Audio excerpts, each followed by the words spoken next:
If only this was really child play, if only this was a joke. This is people's real life and is not something that you can just stop. Domestic abuse is violent or aggressive behavior within the home, typically involving the violent abuse of a spouse, partner, or a parent. It's far too common in the home. There are all types of domestic abuse. Coercive control, a pattern of intimidation, or threat of physical or sexual violence. Psychological and emotional abuse. Physical, sexual abuse, harassment. Severity is going up according to the facts on children's exposure to violence. 60% had experienced at least one direct or witness violent victimization in the previous year. 1 in 4 women and 1 in 9 men in the U.S. will experience intimate partner violence, making it a serious public health issue, and it needs to stop. Perpetrators don't need physical violence to maintain their power, the illusion of power that keeps the abuse abused.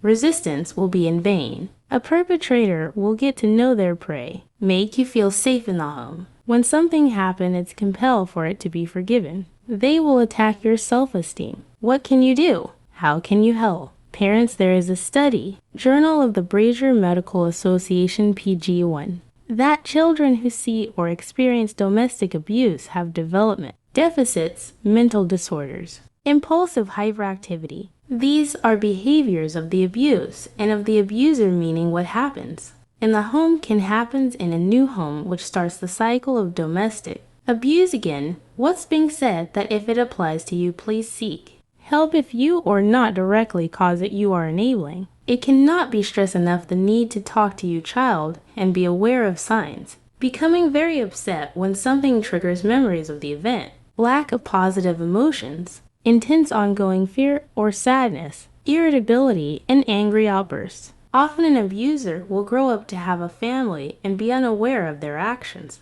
Stalking in cases show that of children in a nationally representative survey, issues which leads to maladaptive behavior is emotional. What can you do? How can you help? Therapist, crisis lifeline, please be that shoulder that can be. Lead on, be the hand needed, and don't be turned around by emotions. For survivors, provide a safe space. Offer non-judgmental support where survivors can speak openly and safely. Validate experiences. Help clients understand that the abuse is not their fault and validate their feelings. Safety planning. Assist with practical strategies for leaving safely or reducing harm while staying. Trauma therapy. Use trauma-informed approaches like EMDR or CBT to help process emotional wounds and build resilience. Empowerment.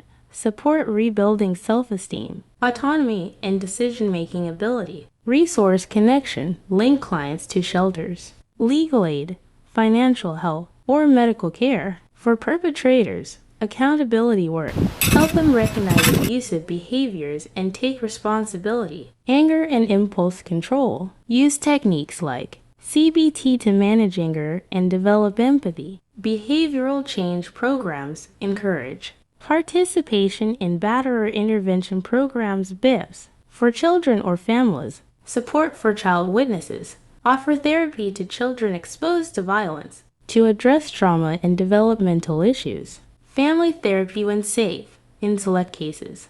Help rebuild trust and communication if abuse has ended and safety is ensured. What can I do? How can I get safe? Survivor, combatants, it's true to know you are strong regardless of where you are now. Please find someone safe to talk to, even if it's not someone who can help directly. Someone who can hear you. Last time lasted. How can you be sure? Look out for these signs. Insults them in front of other people. They are constantly worried about making their partner angry. They make excuses for their partner's behavior. Their partner is extremely jealous or possessive. They have unexplained marks or injuries. They've stopped spending time with friends and family. They are depressed or anxious, or you notice changes in their personality. There is a way out, Amanda writes. When you do, take a look at the woman in the mirror. She has a whole world to rebuild. If that sounds daunting, try to reallocate that weight to be hopeful for the new and beautiful things that I can see from where we are now. It is a process that will not be easy. It's important to pace yourself.